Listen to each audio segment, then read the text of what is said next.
but it's all about, winning the days. Those micro wins, you got to win each day. So you can bring awareness to each day. What's your intent for each day? Does it align with your vision? Does it align with your values and goals? Because it'll help you. It's easy to persevere when you know the end goal. So Bennie Fowler, man, I'm super excited to be here with you today. And thanks so much for taking time out of your really busy schedule to share, 30 to 45 minutes together. Right out of the gate,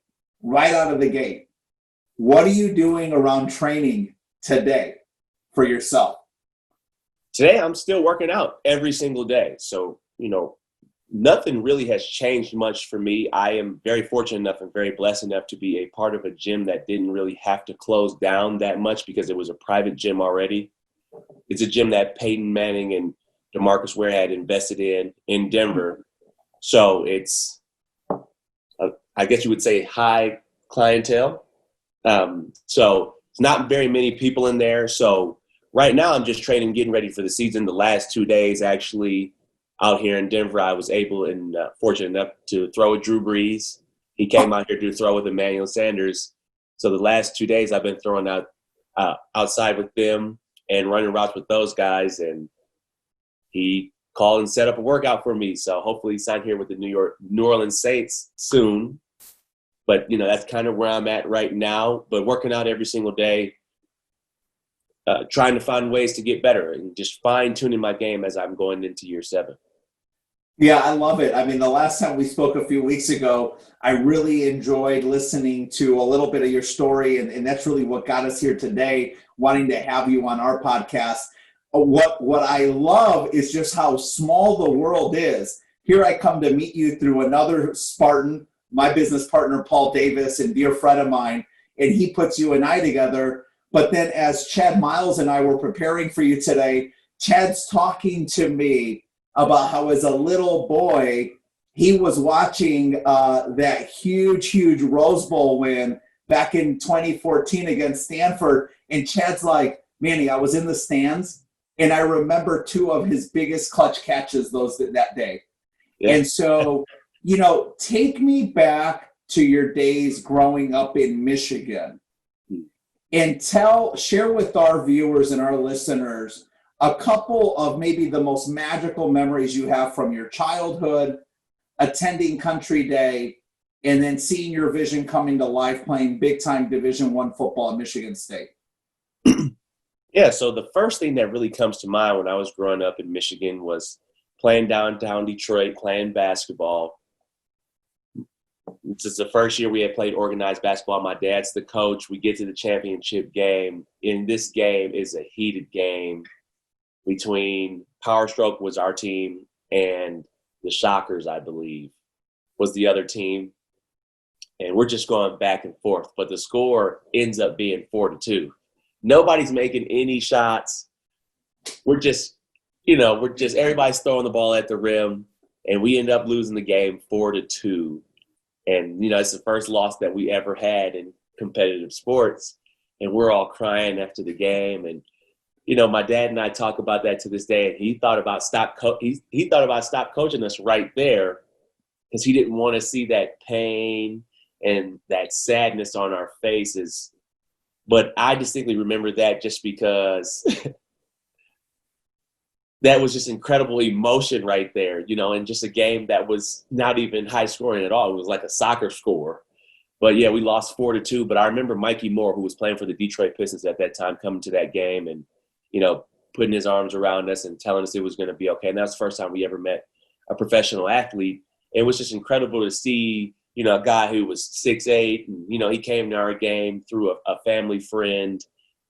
And, maybe that went into my subconscious mind that I wanted to be a professional athlete. But that's one of the first memories I really remember as a kid and playing competitive sports. And then growing up and going to Detroit Country Day, just all the relationships that I developed there, learning how to network with people, how to balance my time. That being a great college preparatory school, you really learn how to balance your time and network with people and how to apply to colleges, how to apply for jobs, community service as well. But also the importance of joining a club and doing things and stepping outside of your comfort zone was something that was very good for myself growing up, my brother growing up, and also my sisters. as well, going to Detroit Country Day. But if I had to think about one memory from high school, playing in my first varsity basketball game as a sophomore, I was super excited to be playing on varsity. I'm getting some playing time towards the end of the game. I get a steal. I go for the layup, get fouled, and I go to the free throw line. And the anxiety that I felt, my arms felt like they weighed 100 pounds each. So I go to the free throw line and dribble a couple times, shoot the first free throw, and it lands nowhere near the rim. Super embarrassed. Like, this is my first time. I'm thinking about all the things that people are going to say to me in school the next day. Kind of tears are getting into my eyes because I'm like super embarrassed, and this gym is sold out right now. But that was, that's something I remember. That's something that like started to change my mindset. Like, this can't define you. Like, so how are you going to get better from this? And, starting to work on my free throws after practice every single day. But, that's, those are a couple stories that kind of like, I feel like shifted me and helped me to become the athlete I am today. And that's the reason why I bring some of those stories up. And going to Country Day, they really shifted my mindset. But that moment, that varsity moment right there, airballing that free throw in front of all those people, could have been a defining moment. I could have gone left or right, and I chose to go right. Just shifting my mindset, understanding that, some of the most incredible athletes have had moments like these, and most incredible people. Not everything is going to be perfect. So that's a little bit how I grew up in Michigan. I have two great loving parents and also a stepmother, and I'm the oldest of four. Awesome. So one of the things that I noticed about your story growing up is you experienced quite a few injuries through your high school and college career. Take me back to the broken collarbone in high school your junior year. I think back to my very mediocre high school and Division III football career, and I just think, man, if I had broken my collarbone my junior year, would I have even come back and played my senior year in high school? Take us back to that injury. Who was around you? What was the message? What gave you sort of like the optimism that you could bounce back from that so that you could be full of grit and really come back and have just an unbelievably standout senior year, mind you, right? And that's really where I'm going with it. How do you go from like one of the lowest lows to one of the highest highs? I think you kind of just focus on the process. So going back to the actual injury, it's homecoming. We got the homecoming dance that night. Got my date ready to go, and I think I got a reverse and just run into the sideline. And this dude was huge. He had to be like at least 260, 270, and he tackles me. Just a normal tackle, but just the way I landed on it, and I just heard a little pop, and right then and there, I'm just like, I couldn't lift my arm. You could just hear it clicking a little bit. And I was really upset because this is my first year going out for football. I hadn't played football since I was 10, 12 years old. So I hadn't played. So now I'm immediately mad at the football coach and the people who asked me to come out for the team. Like, this is the reason why I didn't want to come out here. This is the reason right here I didn't want to come out here. And then my mom takes me to the hospital and told me about 6 weeks. So I was thinking, my season might have been over. So I was getting ready for basketball. So as I'm going through the process, just every day stretching a little bit, just trying to move it around. It was hard to sleep for a couple of weeks. What kept me optimistic is that we kept winning games as a football team. We had two great players in Jonas Gray and Kenny Dimmons, who went on to be the running back at Notre Dame and the starting linebacker at Michigan. So we had a really good team, and they were seniors. So we're winning games. And as we get to the semifinal game, this is my opportunity to come back. This is the 7th week.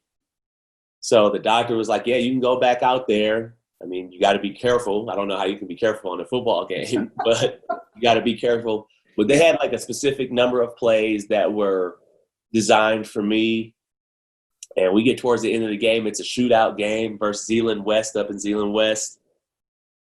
And we call a hook and ladder play.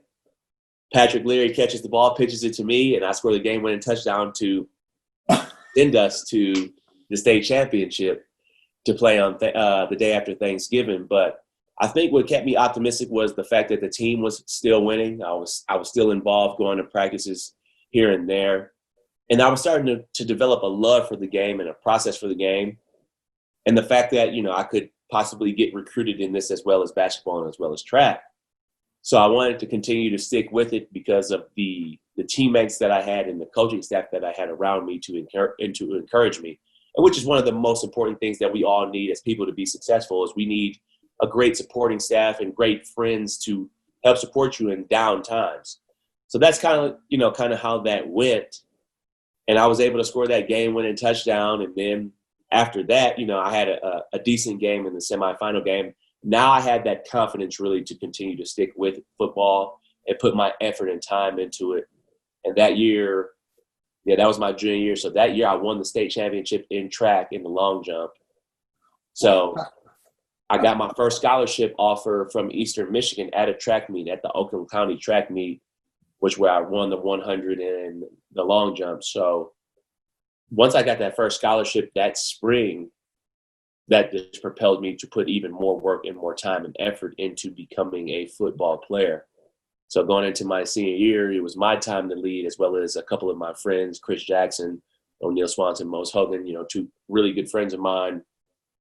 And it was our time. It was our senior year. And, this is at this time, going into my senior year and starting my senior year, I had just received offers from Indiana, Toledo, Michigan State. I went up to Michigan, and I didn't like that visit up there. So I decided to commit to Michigan State literally the next day. And it was one of the best decisions I ever made, just in terms of the way Coach D was talking about. He was talking about discipline, respect. The jersey is earned. It's never given. And that's kind of the way I grew up, and the way my dad, really set the tone for my brother and I, and also my sisters, to be disciplined, to work hard. And a lot of those messages they went together, and I chose Michigan State, and it was one of the best decisions I've ever made. Yeah, that's a great. I mean, I didn't even realize there were that many fireworks that were going to follow the collarbone story. And so, my bad for not doing the due diligence on your high school track career as well, which, here, we start off 10 minutes ago and you're only telling me about basketball. I'm like, basketball? I still love basketball to this day. Yeah, I still love basketball to this day. I mean, a lot of people don't know this. I mean, unless you really paying attention to the socks that I wear during an NFL game. But every NFL game I've ever played in, I wear NBA socks. So I'm always going to have love for the NBA. I do have friends in the NBA. So if you had made it to the NBA, who would you have wanted to play for? The Lakers. I'm the biggest Kobe Bryant fan ever. The late, great Kobe Bryant. I had all his shoes from when he was Adidas to when he was with nobody to Nike. Just an incredible athlete, incredible person, the Mamba mentality, just the quest to be the best version of oneself. I really believe that. And it was just, at first when it was growing up, it was just all about the highlights and the dunks. But as I got older, towards the end of college, you could really see the work ethic. That's when I really got the love for him, just because if you really think about it, he's in the greatest of all time conversation with LeBron and Michael Jordan. But if you really look at it, he's the least athletic out of all of those, but accomplished just as much. So I don't know if people really look at it like that, but LeBron James and Michael Jordan, super athletic. Don't get me wrong, Kobe Bryant was too, but he's the least athletic out of those three, who scored just as many points, won just as many championships, MVPs, and all that. What an interesting observation, and it's kind of a good segue, because what I was thinking about is, I think about all of our student athletes that tune in week after week when we're putting out some of this great content from some of the best, right? We always talk about what it takes to become the 1% of the top 1%. That's when it's special, right? To get into the 1%, okay, so you're the top one out of 100. But when you're the top out of 1,000, that's a ratio, right? Yeah. And so, I'm curious from your perspective, what would be something you would share with student athletes, maybe even at the high school or college level, who aren't experiencing your level of success? So they're not getting the micro wins consistently enough to have that be what helps them persevere through some adversity. What happens when you're a role player? Like, how do you persevere? What type of mindset do you need to have to overcome an injury, to overcome a significant setback if you're maybe the sixth man on the bench or you're a special teams player? What do you share with those student athletes? Well, I was always, the kind of the star athlete in high school and then in college, and then I became the role player in the pros and a little bit of a starter here and there. But what I would tell people now, just as I look back on it, number one, embrace your role because you are a part of a team. Embrace it. So they need you to do your role. Yeah. When I was in the huddle with Peyton Manning and Demaryius Thomas, and I caught Peyton's last pass in the Super Bowl, my salary was the smallest one. I had a $70 million receiver on one side and a $20 million receiver on the other side, and I'm making $400K. But Peyton trusted me. So if I didn't feel important about the role that I was playing, I wouldn't have caught the pass. So embrace the role that you do have because you are a part of the team and your role is just as important as everybody else's. Now, those guys are getting paid for a reason, but your time will come. And if you're not ready, then that's really on you. But if I had to go back to people learning how to persevere, going through tough times, being the 1% of the 1%, if you want to follow through and achieve your dreams and goals, you have to have a vision. Now, I said dreams and goals, but you have to have a vision for where you want to go. So I knew I wanted to be a professional athlete. So nothing was going to stop me from that. Now, I didn't know if it was going to be track, football, or basketball, but nothing was going to stop me from pursuing sports and working out every single day because that's the vision I had for my life. When you have a vision, it's easier to set goals. But if you don't know what you want to be in 5 years, I knew I wanted to play college football. And then when I got to college, I knew I wanted to play professional. But you have to have that vision. And then you can set the goals for that.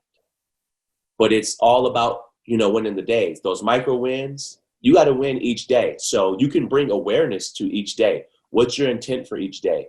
Does it align with your vision? Does it align with your values and goals? Because it'll help you. It's easy to persevere when you know the end goal. So me being an entrepreneur right now, I know what I want it to look like in 5 years, but that has to start with every single day, surrounding myself with the right people, having mentors. And I know it's not going to be easy, but it's easy for me to get up every single day and go about it because I know what it can look like in the future. I know what the vision for my future is. So writing down your vision and getting clarity, the clarity on your vision. What do you want it to look like? What do you want it to feel like? What do you want it to smell like? Who's around you? What's your job? What's your title? Who are you interacting with on a day-to-day basis? Then you can set your goals, but you have to have that clarity because that clarity will bring the connection. When you connect to your goals or when you connect to your vision, it'll help you with your goals. So you think about somebody on their wedding day. If somebody has to lose weight for their wedding day, groom or the bride, they'll do it because they're connected to the vision. They know what it's going to feel like on that day when they get married to their soulmate. So it's easy for them to lose the weight. Now, the question is, will they stick with it after? Because after the wedding day, it's all the happiness has already happened that you visualize. Yes. But that's the best way you can put it. But if you have to have a vision, you have to be clear on it. You have to understand what you really want because then it'll help you stay consistent. Where do you, and I really enjoyed you kind of taking us through that path of what it takes to set a vision and then how having a clear vision helps you be more intentional on a daily basis so that you can aggregate enough micro wins, right? Mm-hmm. Along your way to seeing that come to life.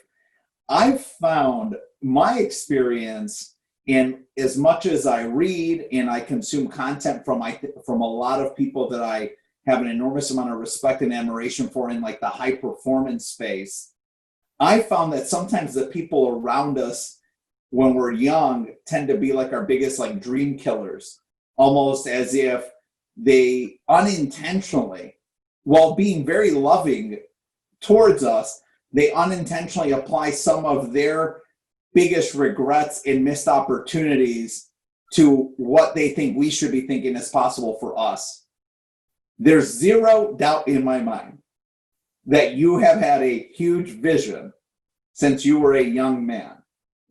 Tell us about that, and tell me, who was your biggest advocate and champion that you think along your life's path just consistently reinforced to you that you deserved and had the right to dream as big as possible? Yeah, my mom and my dad. You know, my mom was always going to help me put in the work, and she wasn't going to, you know, I talk about it in my book, the fact that my mom, you know, when my dad was living over in London, because he was the COO of Jaguar and Land Rover, he went over there for 4 years to, progress his career. So we stayed over here, and, you know, we were going to school in the States, but my mom was getting me up, my brother and I. All right, you guys want to be pro athletes? All right, that sounds good. So let's start at 6:30 in the morning, weight pants, 20-pound weight pants, and you run up the apartment steps to like the 12th floor. We're on the first floor, 12th floor down, and, you know, a couple sets of that. Because it really, they didn't say, oh, you have to be a professional athlete, but whatever you do, whatever you're going to do, you're going to work hard at it. But my dad knew I had the potential and talent within me, and he always talked about it. He was my biggest advocate all the time in terms of that, because of his brothers. His brothers were very athletic, and he could see a lot of my potential in them as well, or the relationship between the potential of both of us, or Sure. His brothers. So he wasn't going to let me waste that, because his brothers did not use their talent to the best of their abilities, and he was kind of in a more of a fear-based, like, hey, I don't want you to end up like them in terms of not putting your best effort forward and not getting the most out of yourself. So it was more out of that. Hey, if you don't work hard, you won't get this. Now, if I had to change anything, I would say, Dad, when you were teaching me this, it would be like, if you do work hard, you will get this. But, he was first-time parent. So I just understand that now in terms of, what you just brought up. Sometimes, they can be your biggest dream killers, the people around you. But now my parents, they knew what I had inside of me. I don't know if they knew if I would get to where I'm at today, going into my 7th season. But they knew I did have a lot of ability, especially to get a scholarship to college. Yeah, and so I really appreciate you sharing that, and I found there's some real commonality.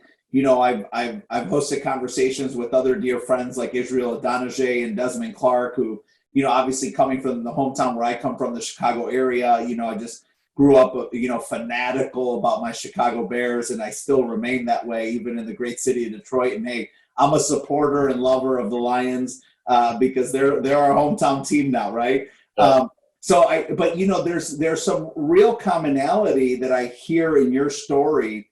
When I think about Desmond's story, I think about Israel's story, I think about my good friend Garrett Wolf. The parents seem to be like the beacon, the lighthouse, that always creates that calmness and that tranquility and gives you that confidence to go out to sea and choose, attack your vision and attack your path. You mentioned you're going into your 7th year in the NFL. And I love how you started putting up the great energy about what your intention is. And I hope that thing becomes a reality about where you'll be playing this season. Tell me, what's kept you you've got so many other exciting things that I want to talk about. I want to talk about the book. I want to talk about the GPS method. You probably have other things you've not even shared with me that you're thinking about for the next chapter in your life. But what keeps you attacking this vision of continuing to be a high-performing NFL player and a really, really valuable teammate to the team that you're on? I would say what keeps me going is this, how much fun it is. And you can't do this forever, so why not do it as much as possible at the highest level? Why not put all my time and energy into it? Don't get me wrong, you have to get ready for life after football. But at the same time,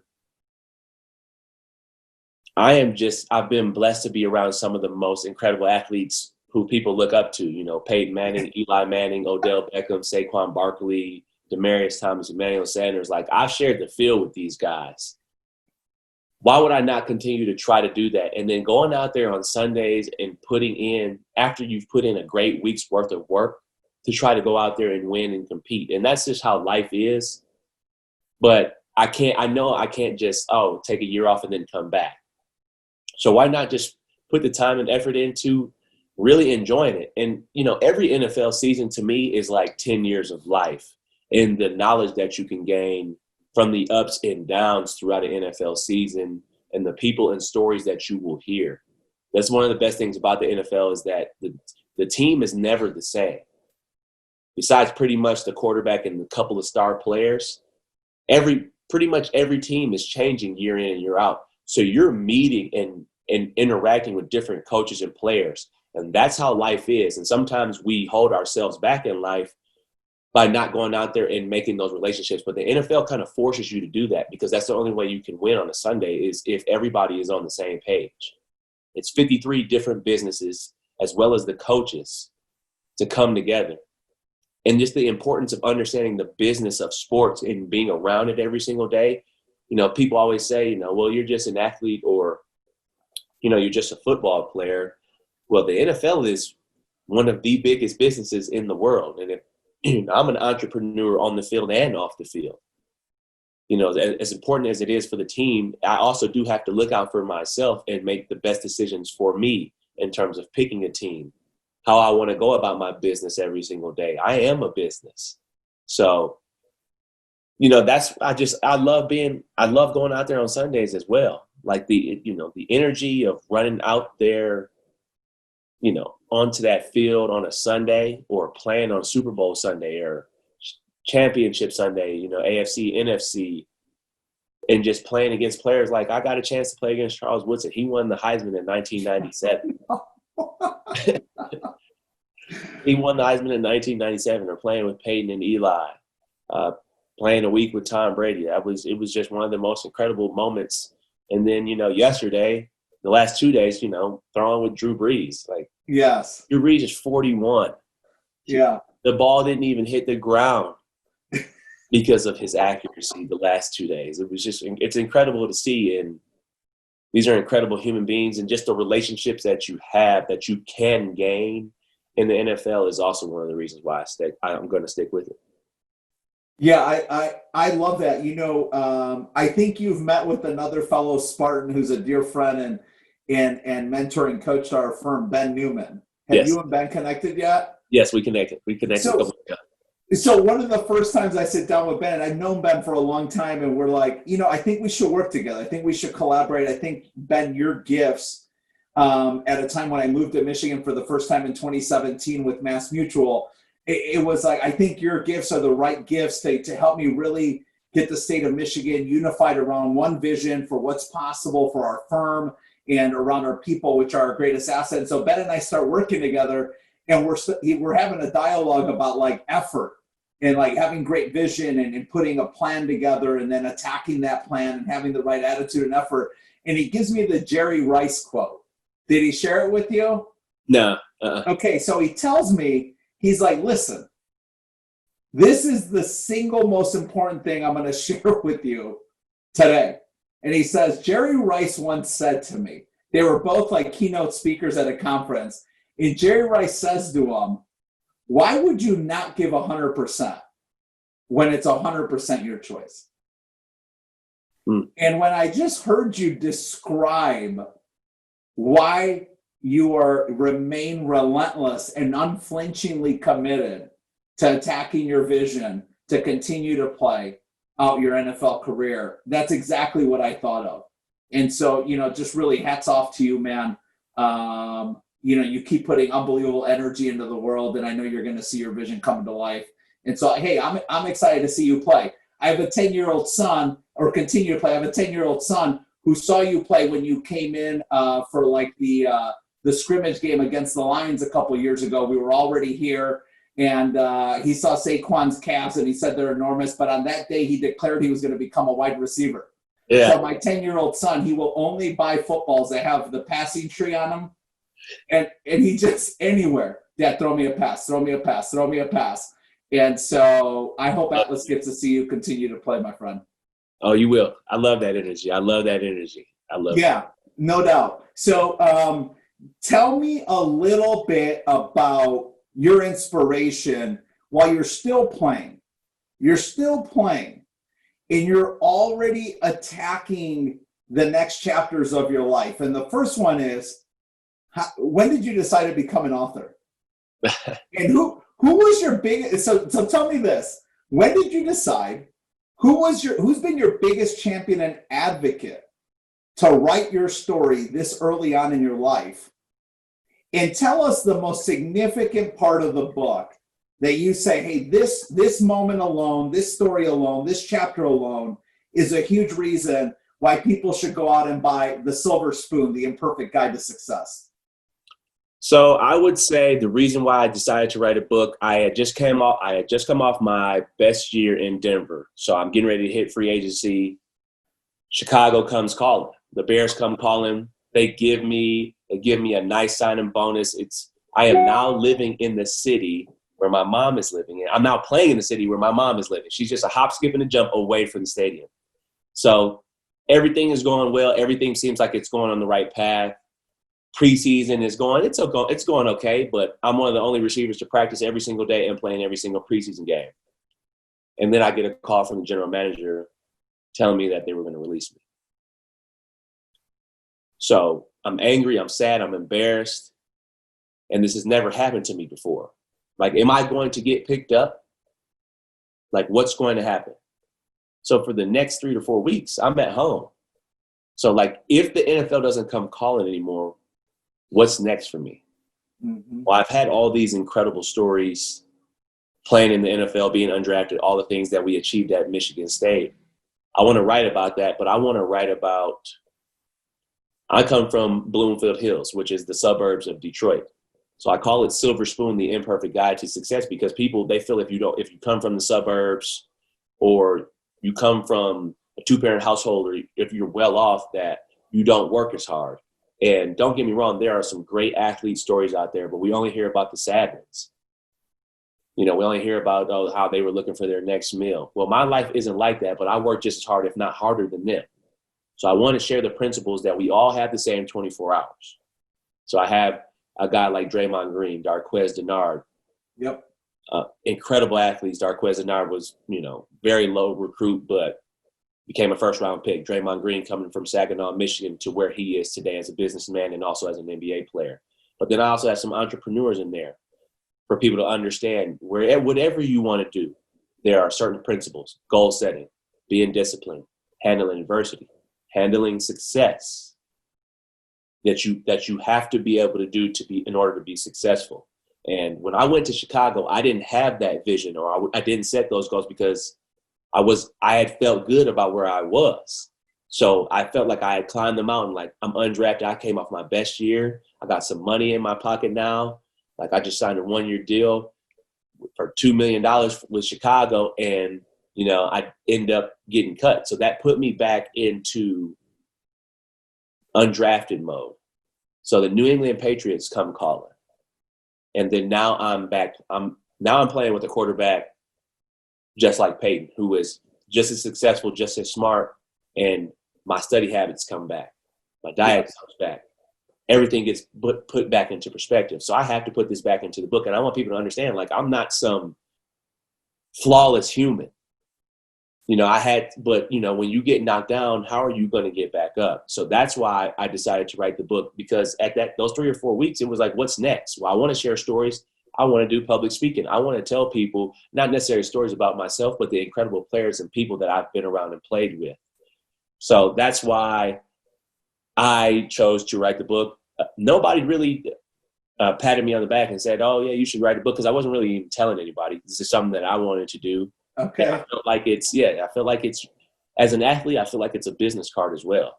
If I want to come speak to a business, well, all right, well, what do you speak on? I speak on handling adversity, handling success, as well as goal setting, team leadership, team culture.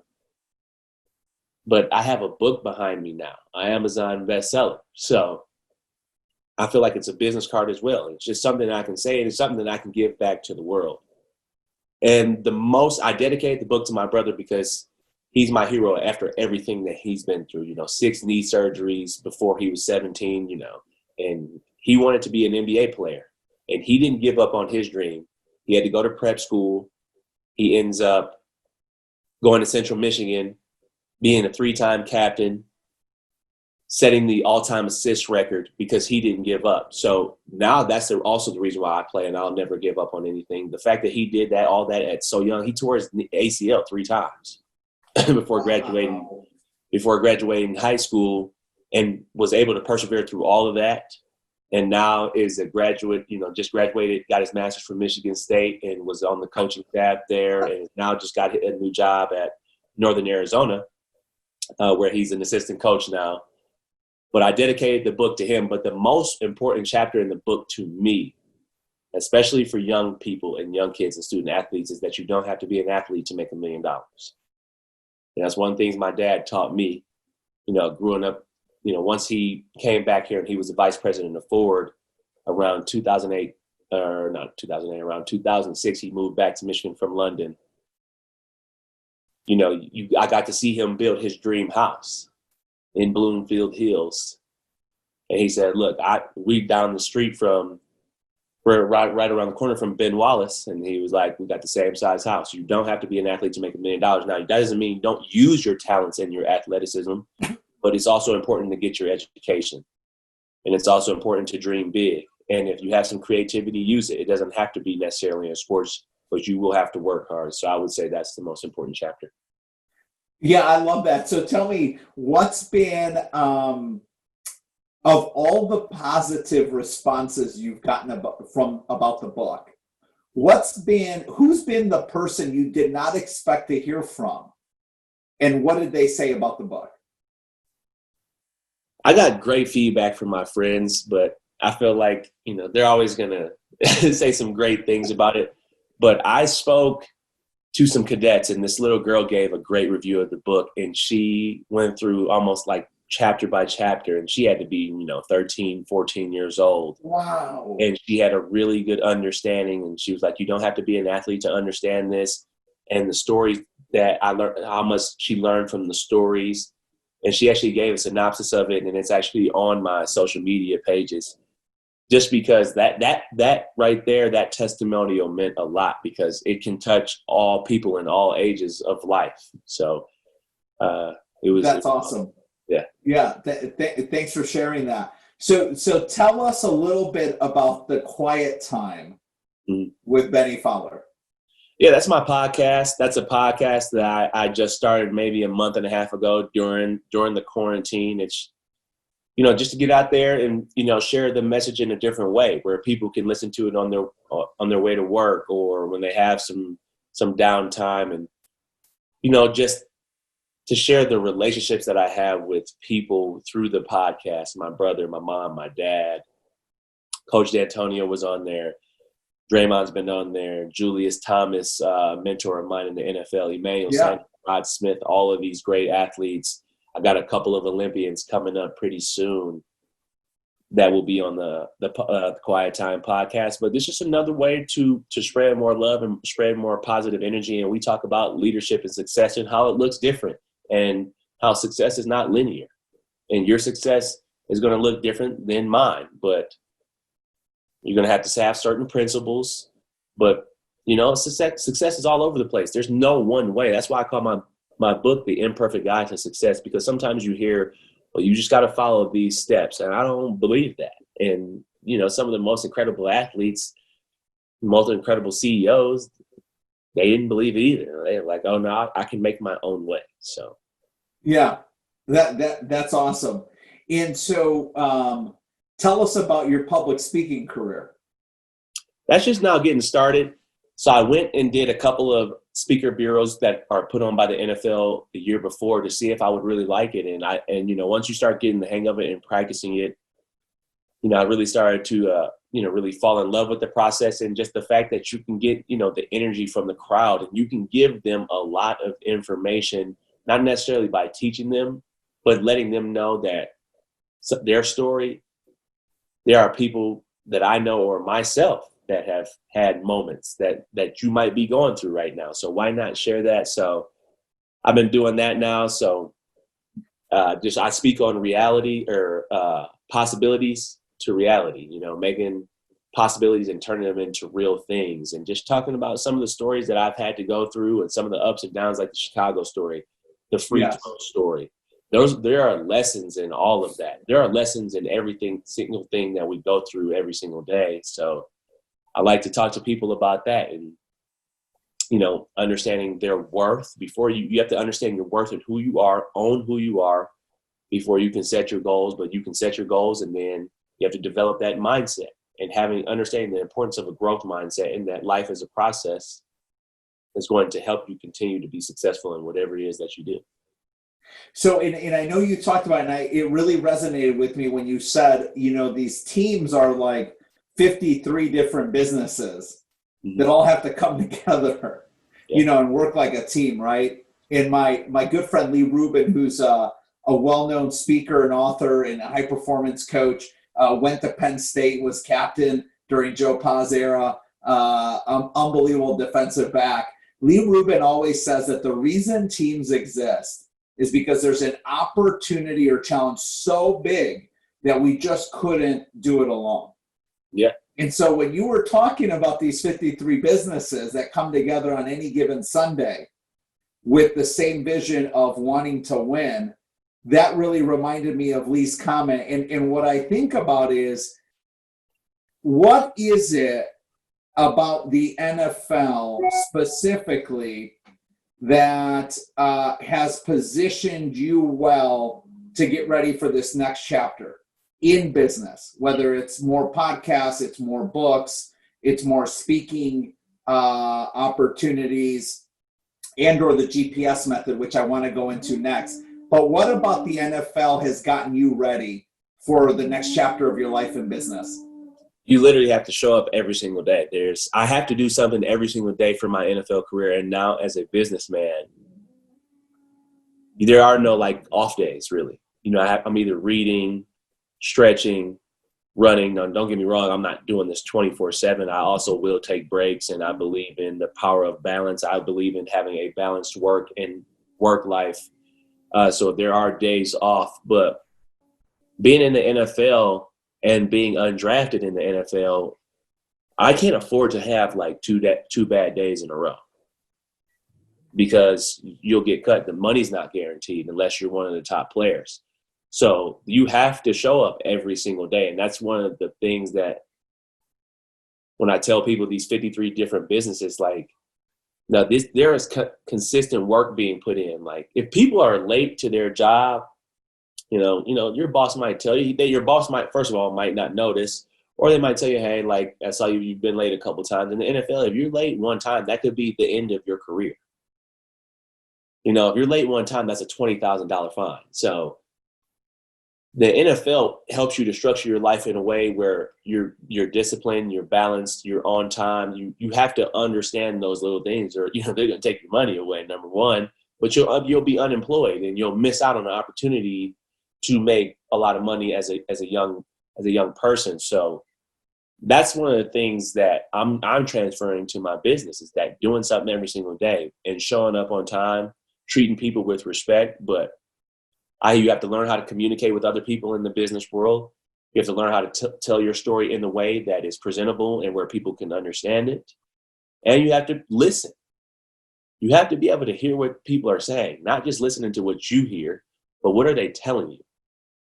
So, there are a lot of different things that I've learned, and that will carry over to public speaking, like practicing every single day, learning how to, like I said, to tell your story, communicate in a way where people can understand it. I think all those things go hand in hand. Tell me about a current mentor you have in your life that's been an integral part in helping you to think about life after football. Indirectly, Kobe Bryant. You saw his transition was very smooth. Peyton Manning, very smooth. It was just all right, I can see the career is slowing down a little bit, but you see Peyton on TV as much as he was when he was playing. And then you saw Kobe Bryant winning the Oscar. So indirectly, those guys, I'm still around Peyton from day to day, from time to time. But seeing those guys transition, as well as my dad helping me understand that. And then there's a guy named JP Flama. He's a high performance coach that I met. And he's, he kind of helped me identify myself as a champion in general of my own life and as a football player. Now, not just, don't separate the two. Now I'm just a champion in anything that I do. Just like you're the champion of your own life. You're the CEO of your own life. And identifying myself as that now kind of just helps it. It's not that I still want to play. I'm still going to play, but it helps you understand that, like, putting in this work for my business now isn't a bad thing. And I'm still always the Super Bowl champion, but I'm also the champion of my company, the GPS method. I'm a champion in that realm of life as well. So tell us about the GPS method, and then I want to do a quick speed round for student athletes before we wrap up. Yeah, so the GPS method is the online course I just developed. It's actually being beta tested right now and will launch on July 1st, which is, and the GPS method stands for goal setting plus perseverance equals success. And it's a system of championship habits. So you have to understand the importance of habits first before you set any goals, but also you have to understand the importance of vision. So I'll take you through a vision series where you understand, you write down your vision, like in the next 2 years, 2 years from now on this day, what does it look like, feel like? Where are you living? What are you driving? And then you understand the importance of gratitude and understand the importance of a growth mindset. And then we dive into a self-assessment, understanding who you are. What are your strengths? Continue to build off your strengths, attack one weakness, but your strengths are what you're good at. So build on those. And then we get into the goal setting, and you understand how to set proper goals. And I want you to hit 80% of your goals, but I also want you to say, I want you to have 20% goals where they're very bold and you feel like they're out of reach for you, because that will get you out of bed in the morning. I don't like setting goals that you just know you can hit. Yes. So setting bold goals, and the way you go about goal setting is you understand your priorities. What are the top 3 priorities that you need to hit to get to this goal?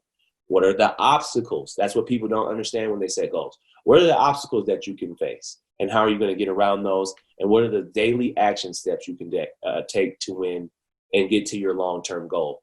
Because I feel like you have to have a long-term goal, and then you have to have your short-term goals. So those are your turn-by-turn directions.